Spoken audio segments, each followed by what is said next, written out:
Hello friends, नमस्कार, राम राम। कैसे हैं आप सभी लोग दोस्तों। आई होप दोस्तों कि आप सभी बढ़िया, मस्त और एकदम जबरदस्त होंगे दोस्तों अमन सर लेक्चर्स के इस नए वीडियो में आप सभी का एक बार फिर से तहे दिल से स्वागत है। फ्रेंड्स, आज हम बात करने वाले हैं कक्षा 10 के एक बड़े ही इम्पोर्टेंट निगमन जो कि है अवतल दर्पण के लिए F बराबर r/2। तो दोस्तों अवतल दर्पण के लिए F बराबर r/2 के सूत्र की हम करेंगे व्युत्पत्ति कि कैसे अवतल दर्पण में F बराबर r/2 सूत्र निकलेगा। तो क्या करेंगे दोस्तों, एक बात और दोस्तों, आपका यूपी बोर्ड का एग्जाम आने वाला है दोस्तों, जो कि 24 मार्च से है। तो यूपी बोर्ड के लिए ये फार्मूला भी काफ़ी इम्पोर्टेंट हो जाता है, ये निगमन काफ़ी इम्पोर्टेंट हो जाता है। तो अगर आप क्लास 10th में हैं तो ये वीडियो दोस्तों पूरा देखिएगा, क्योंकि अगर ये सूत्र, ये फार्मूला पेपर में आ गया, ये निगमन एग्जाम में पूछ लिया गया यूपी बोर्ड में, तो दोस्तों पक्का इस वीडियो को देखने के बाद आपको ये पूरा निगमन बेहतरीन तरीके से समझ में आ जाएगा दोस्तों, कोई प्रॉब्लम होने वाली नहीं है। तो प्लीज़ दोस्तों पूरा वीडियो देखिए, और वीडियो अच्छा लगे फ्रेंड्स, वीडियो समझ में आए, ये निगमन आपको समझ में आ जाए दोस्तों, तो वीडियो को शेयर कीजिएगा और चैनल को सब्सक्राइब कर लीजिएगा दोस्तों। ठीक है फ्रेंड्स, इसी के साथ हम बढ़ते हैं इस सूत्र के निगमन में। दोस्तों लिखा है अवतल दर्पण, तो अवतल दर्पण आप जानते हैं, सबसे पहले तो हम अवतल दर्पण बनाएंगे फ्रेंड्स। अवतल दर्पण बनाते हैं दोस्तों, तो ये हो जाएगा दोस्तों हमारा अवतल दर्पण। लेकिन दोस्तों कैसे पता चले कि अवतल दर्पण है। मान लिया ये M1, ये है M2, तो दोस्तों अवतल दर्पण का मतलब क्या, पॉलिश बाहर की ओर कर दें और पॉलिश बाहर की ओर हो गई, इसका मतलब ये अवतल दर्पण हो जाएगा। ठीक है दोस्तों, ये अवतल दर्पण हो गया। M1 M2 मान लिया दोस्तों एक अवतल दर्पण है। अब ये अवतल दर्पण हो गया दोस्तों, ये मुख्य अक्ष है, इस पर ये दोस्तों मुख्य अक्ष हो गया। मुख्य अक्ष पर कोई ध्रुव P है फ्रेंड्स, मुख्य अक्ष पर ध्रुव P है दोस्तों, ध्रुव P हो गया, ये हो गया दोस्तों ध्रुव P।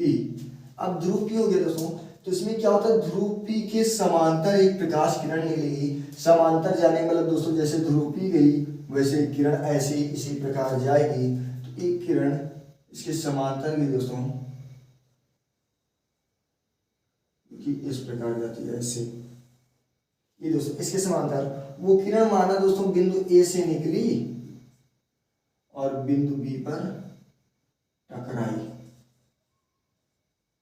A से निकली दोस्तों और बिंदु B पर टकरा गई। टकराने के पश्चात क्या होगा दोस्तों, उसका परावर्तन होगा।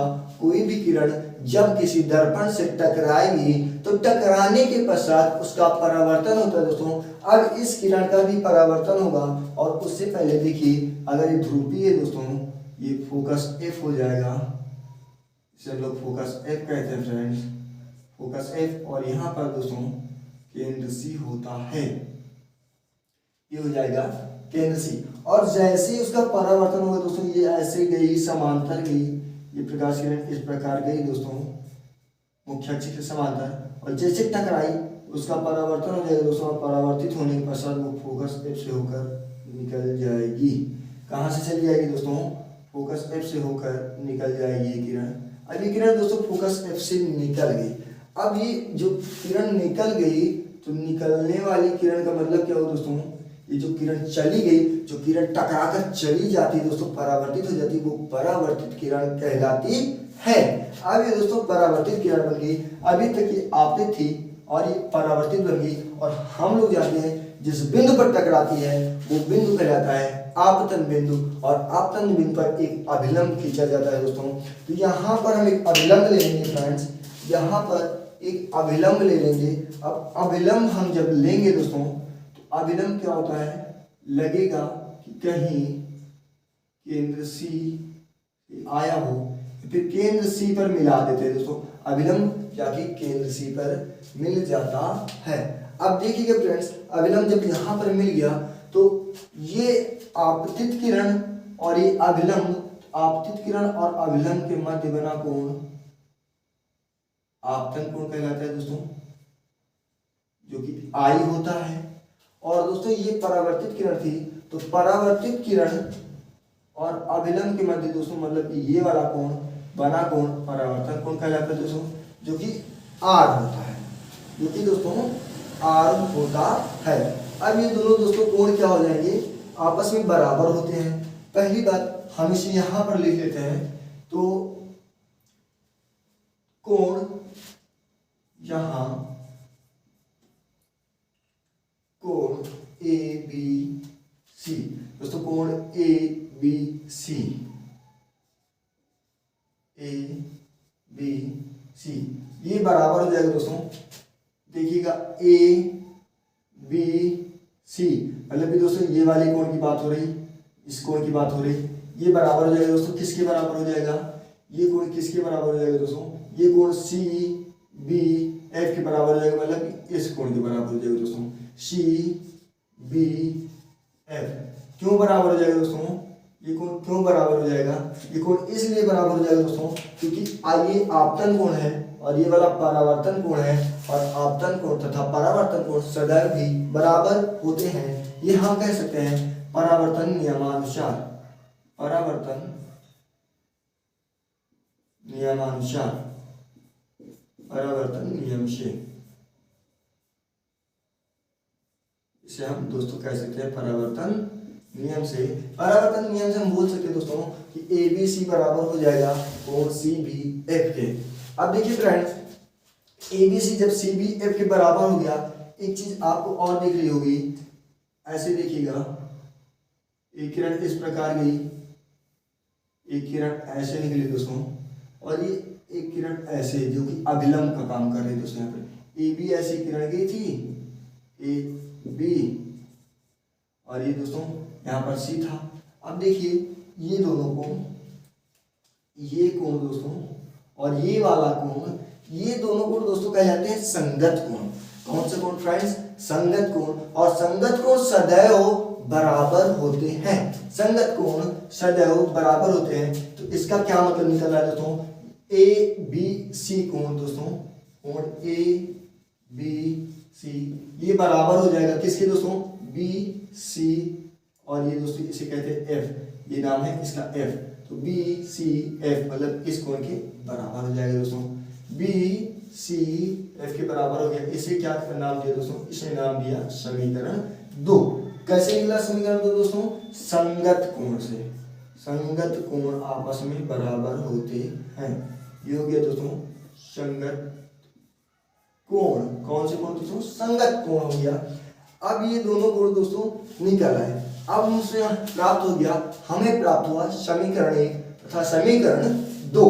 समीकरण 1 व 2 से, समीकरण 1 व 2 से समझ में आ गया होगा क्या होगा दोस्तों समीकरण 1 व 2 से, समीकरण 1 व 2 से। अब देखिए समीकरण 1 व 2 से क्या, समीकरण 1 व 2 कह रहा है A B C C B F के बराबर और A B C B C F के भी बराबर है। मतलब दोनों कोण, कौन से दोनों दोस्तों, ये दोनों कोण किसके बराबर है, ए बी सी के ही बराबर है। इसका मतलब अगर हम समीकरण 1 का जो वैल्यू है, मतलब कि ए बी सी जो है इसका जो वैल्यू सी बी एफ है, इसका जो मान सी बी एफ है उसको ए बी सी के प्लेस में समीकरण 2 में रख दे दोस्तों, तो ए बी सी की जगह ये वाला रख देते दोस्तों, तो क्या हो जाता है, ये सी बी एफ इसकी जगह रख देते क्योंकि ये इसके इक्वल ही है, तो सी बी एफ को यहाँ पर रखते हैं दोस्तों, इसके प्लेस पर हो गया सी बी एफ इक्वल क्या हो जाएगा दोस्तों, B C F, B C F. ये क्या निकल कर आ रहा है दोस्तों कि जो सी बी एफ है वो बी सी एफ के बराबर होगा। इसे फिगर में देखते हैं, सी बी एफ दोस्तों, सी बी एफ मतलब कि दोस्तों यही परावर्तन कोण आर की बात कर रहा है दोस्तों, ये वाला कोण, ठीक है। ये वाला कोण किसके दोस्तों, बी सी एफ, तो बी सी एफ मतलब कौन से कोण की दोस्तों बात कर रहा है, ये वाला कोण, इसके कोण की बात कर रहा है। बात करें दोस्तों, इसे अलग से समझ लें, इसे अलग से समझ लें तो ऐसे फ्रेंड्स, थोड़ा बड़ा करके समझ लें, इस प्रकार ऐसे बना है दोस्तों, ये बी है, ये सी है और ये एफ है। तो दोस्तों सी बी एफ, तो सी बी ये वाला दोस्तों सी बी एफ किसके बराबर, बी सी एफ। तो दोस्तों बी सी एफ मतलब कि बी सी एफ मतलब ये वाला। अब देखिए दोस्तों ये दोनों जब कोण बराबर हो गए, ये कोण एक ही त्रिभुज के कोण है और एक ही त्रिभुज के कोण बराबर हो गए। और जब ऐसी कंडीशन आती है दोस्तों, जब किसी समान मतलब कि किसी त्रिभुज की दो कोण समान हो जाते हैं फ्रेंड्स, तो उनकी सम्मुख भुजाएं, उन कोण की सामने वाली भुजाएं, उन कोण की सामने वाली भुजाओं का मतलब क्या हो दोस्तों, इस कोण के सामने ये भुजा, कौन सी भुजा, भुजा का नाम है दोस्तों बी एफ। और ये कोण दोस्तों, इस कोण के सामने भुजा कौन दोस्तों, ये कोण जिसका नाम है एफ सी। ठीक है दोस्तों, इसका नाम है एफ सी। तो ये दोनों कोण क्या हो जाएंगे दोस्तों, बराबर हो जाएंगे। तो सम्मुख कोण, किसी त्रिभुज के सम्मुख कोण की भुजाएं बराबर होती हैं। किसी त्रिभुज के सम्मुख कोण नहीं दोस्तों, किसी त्रिभुज के दो समान कोणों की सम्मुख भुजाएं, किसी त्रिभुज के दो समान कोणों की, दो समान कोणों की सम्मुख भुजाएं, सम्मुख भुजाएं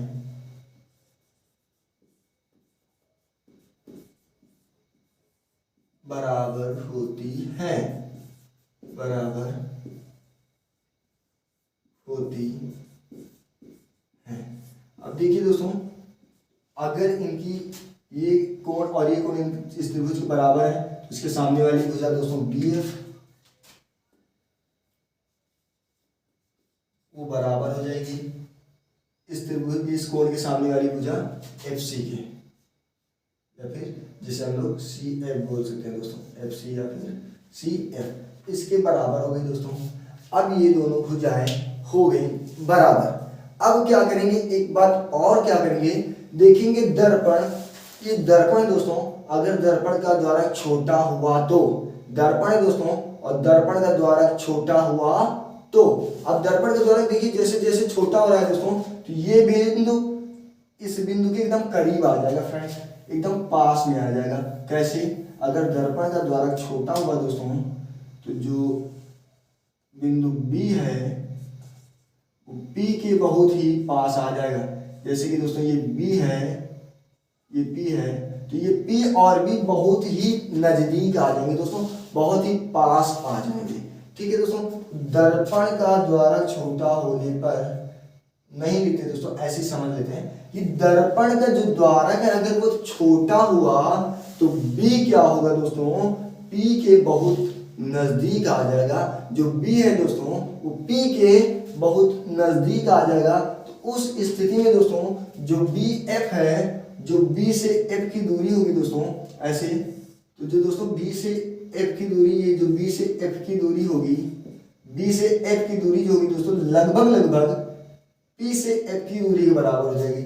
उस दूरी को हम BF ना बोल करके दोस्तों PF बोल सकते हैं, क्योंकि B और P में कोई खास अंतर नहीं रहेगा। B से F की दूरी P से F की दूरी बोल दी जाएगी। कंडीशन तो ये हो जाएगी दोस्तों कि B और P एक ही बिंदु पर, हो सकता है कि एक ही बिंदु पर बन जाए, B और P एक ही बिंदु पर बने रहे दोस्तों। उस कंडीशन में B से F की दूरी P से F की दूरी कहलाएगी। तो हम क्या कर सकते हैं दोस्तों, BF बराबर क्या हो जाएगी, PF कब हो जाएगी दोस्तों, दर्पण का द्वारक छोटा होने पर, दर्पण का द्वारक छोटा होने पर। तो अगर दोस्तों दर्पण का द्वारक छोटा होगा तो क्या कंडीशन आएगी, B से लेकर F की दूरी वो P से लेकर F की दूरी के बराबर हो जाएगी। अब यहाँ पर भी देखिए दोस्तों, BF बराबर CF था, BF बराबर यहाँ PF आ गया, तो BF जो CF है उस CF को यहाँ पर रख सकते हैं दोस्तों।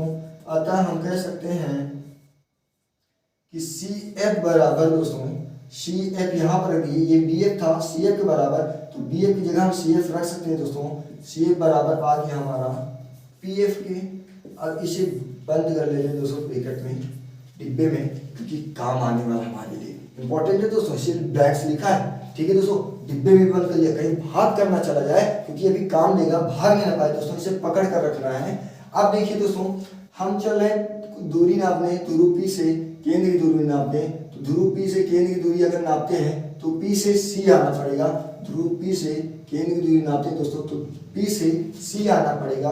तो पी से सी की दूरी को हम क्या कह सकते हैं दोस्तों, पी से सी की दूरी को, पी से सी अगर आ रहे हैं दोस्तों, तो पी से सी आने के लिए हमें पी से एफ जाना पड़ेगा और एफ से सी आना पड़ेगा। पी से एफ जाना पड़ेगा और एफ से सी आना पड़ेगा दोस्तों। ऐसे पी से सी की दूरी को P F plus F C. अब देखिए दोस्तों, चाहे हम एफ सी कहें और चाहे हम सी एफ कहें, चाहे हम एफ सी बोले और चाहे हम सी एफ बोले, बात वही होने वाली है। अब यहाँ पर देखिए, तो पी सी बराबर पी एफ, तो ठीक है दोस्तों। और यहाँ पर देखिए जो सी एफ है, वो सी एफ हम यहाँ पर पकड़ कर रखे थे अभी तक दोस्तों, और वो रखा है, नहीं तो भी भाग जाता। तो सी एफ की जगह क्या हो गया, पी एफ हो गया। अब बस दोस्तों काम चल गया हमारा। अब ये चाहे जहां जाए, पी सी बराबर पी एफ 2 पी एफ हो गया दोस्तों। कितना हो गया, 2 पी एफ। अब देखिए फ्रेंड्स, 2 पी एफ बराबर पी सी हो गया। 2 पी एफ बराबर पी सी आया हमारा, कितना आ गया दोस्तों, 2 पी एफ बराबर पी सी। 2 पी एफ बराबर पी सी हो गया दोस्तों। तो अब जब 2 पी एफ बराबर पी सी है, तो पी एफ को रोक लेते हैं दोस्तों, इसे यहीं पर रखते हैं और 2 से कहते हैं तू उधर जा, पी सी, और मल्टीप्लाई में उधर जाकर क्या होगा, डिवाइड में हो जाएगा फ्रेंड्स। अब ये भाग में हो जाएगा दोस्तों। तो पी से एफ, ये पी से एफ क्या है दोस्तों, पी से एफ मतलब पी एफ की दूरी। तो ध्रुव पी से एफ की दूरी फोकस दूरी कहलाती है दोस्तों, जिसे हम एफ से प्रदर्शित करते हैं। बराबर हो जाएगा पी सी, तो ध्रुव पी से सी की दूरी दोस्तों, ध्रुव पी से सी की दूरी वक्रता त्रिज्या कहलाती है, जिसे आर से प्रदर्शित करते हैं बाई 2। और देखिए दोस्तों, ये क्या हुआ, ये आपका फार्मूला ही तो है, एफ बराबर आर बाई 2। यही है दोस्तों इस सूत्र का, इस अवतल दर्पण द्वारा एफ बराबर आर बाई 2 का निगमन दोस्तों। तो कैसे हुआ, अवतल दर्पण माना और उसमें दोस्तों क्या किया हमने, मुख्य अक्ष के समांतर एक किरण भेजी और किरण क्या हुई दोस्तों, ऐसे एक पर आकर टकरा गई दोस्तों। फिर उस पर अभिलंब मान लिया जो कि सी से टकरा गई। आपतन कोण आई परावर्तन कोण आर को बराबर दिखा दिया दोस्तों। और ए बी सी और बी सी एकांत संगत कोण थे, तो ये दोनों बराबर हो गए दोस्तों। अब ये कोण आपस में बराबर हो गए। जब दो कोण आपस में बराबर हो गए, एक ही त्रिभुज की उनकी जो सम्मुख भुजाएं थी वो बराबर हो गई। और फिर दर्पण के द्वारा छोटा होने पर दोस्तों जो बी एफ था पी एफ के बराबर हो गया। यहाँ से हमारा एफ सी बराबर पी एफ निकल आया। हमने फिर ध्रुव पी से सी की दूरी को लिख लिया कि P F plus C F कह सकते हैं। तो उसके बाद सी एफ को हमने पी एफ कह रखा था, पी एफ रख दिया, तो पी सी बराबर 2 पी एफ हो गया दोस्तों। और 2 को पक्षांतरित कर दिए तो पी सी बाई 2 हो गया। पी से एफ की दूरी को एफ बोलते हैं दोस्तों, और पी से सी की दूरी को आर बोलते हैं, और आर बाई 2 यही सूत्र को निकालना था दोस्तों, और यही सूत्र आ गया। तो दोस्तों कैसा लगा आपको ये वीडियो, कमेंट करके जरूर बताइएगा दोस्तों। और अगर वीडियो अच्छा लगा दोस्तों तो शेयर कीजिएगा, लाइक कीजिएगा तथा चैनल को सब्सक्राइब कर लीजिएगा दोस्तों। ठीक है फ्रेंड्स, तो अभी के लिए बस इतना ही। मिलेंगे अपने नेक्स्ट वीडियो में। जय हिंद।